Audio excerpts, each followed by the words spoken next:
First project that I'm going to work on is something that I think a lot of people have a problem with is their couch.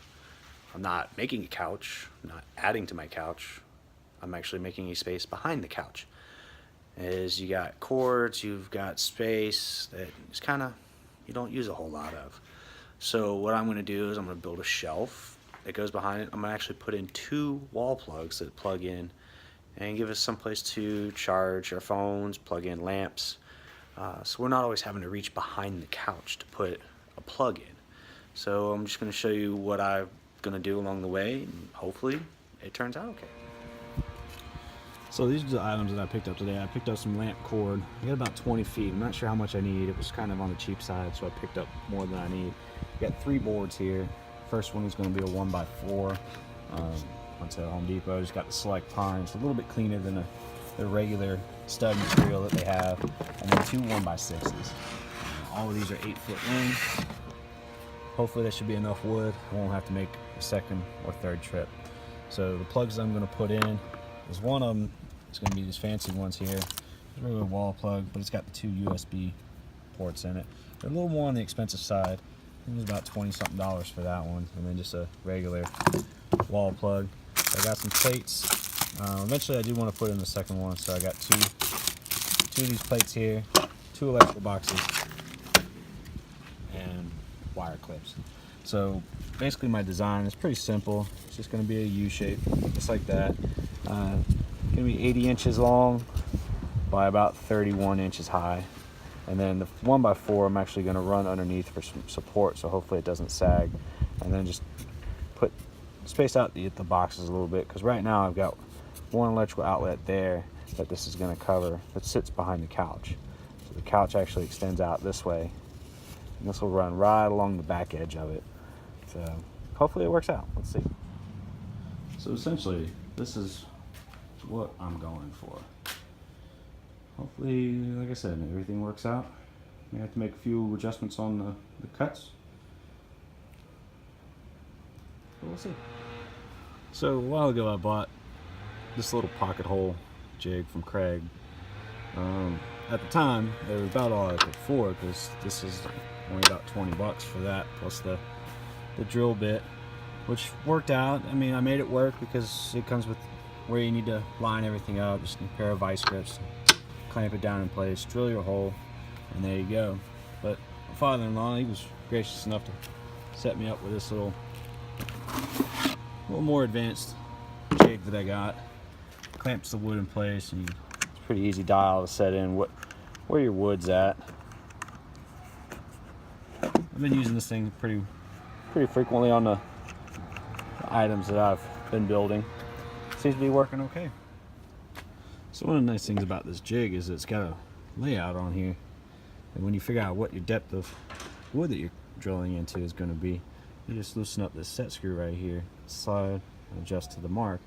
Got it on both sides for whichever side you're doing. You also got to remember, I store this piece right here all the way down. I've made the mistake before of forgetting to raise it back up, and I drilled right through the jig. So try not to make that mistake too many times, but that's pretty easy to set as well. Figure out the depth you need, size wood, material thickness, loosen up the set screw, and just adjust it. And it's got little holes in the back so that when you do screw it in place, that holds it and marks it to where you need it to go. So basically this is what I've come up with. Got 2 junction boxes cut in. They're about 18 inches from the end on both sides. And underneath I joined everything. Well, you can't see it on that side. Let's try this one.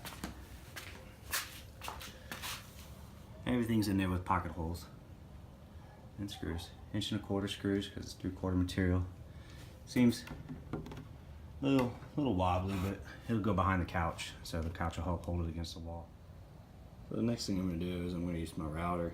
I'm going to make a little bit cleaner edge on it, just to make it look pretty. All it is I believe it's a 1/4 inch round over bit, just to adjust the depth to what I think would be nice.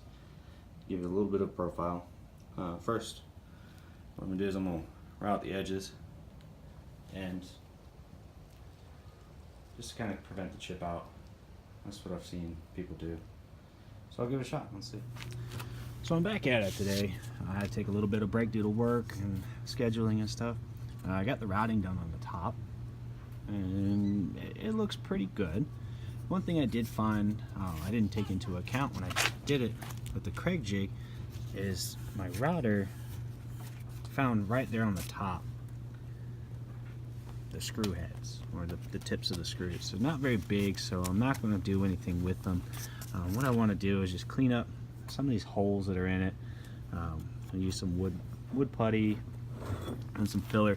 And one thing I didn't take into account when I was designing this thing and making all my measurements is down here at the bottom, I forgot to factor in baseboards.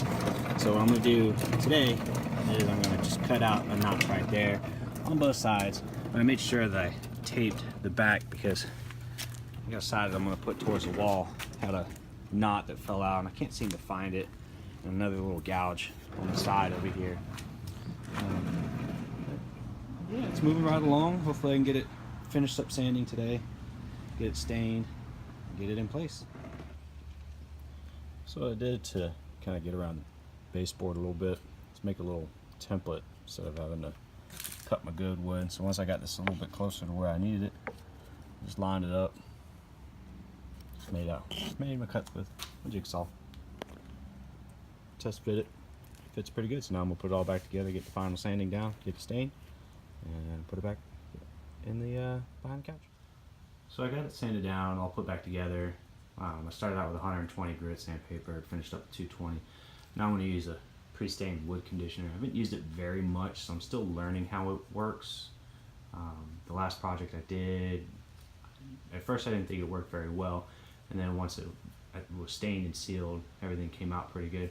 So it says I gotta put it on across the grain till it's saturated, and then wipe off the excess and allow it to sit for 30 minutes before I stain it. It's the Varathane. And I'm going to go with the Minwax, Early American. I've got a couple other pieces of furniture that I've done. I've got another one I'm going to redo. That was one of my early projects that I worked on. I'm just going to get it going. I use paper towels when I actually stain. They're easy to get rid of. I need to start using the cloths. Maybe I can get a little bit more out of the stain than I can with the paper towel. Just moving along. Let the pre-stain sit about 30 minutes. Got it stained. Went on pretty well. I don't see any blotches too bad. It's hard, I know it's hard to see because of the sun. But paper towels, yeah, normally they work for me pretty well, but since I've got some pretty small grooves in it, it ate the paper towels up pretty well. So I think that means I'm going to switch over to rags. But overall, I'm happy with how it looks. Just waiting for the stain to dry, and then I'm going to coat it with the polyurethane. I'll probably do about 2 coats, sand in between each one with about 400 grit. Give it a nice, smooth, shiny finish, and wire it up. So I got it all finished up here. 2 coats of poly. Plugs are in. They're all working. Tested them out before I plugged it inside the house. Seems to be working pretty good right now. Overall, I'm happy with it.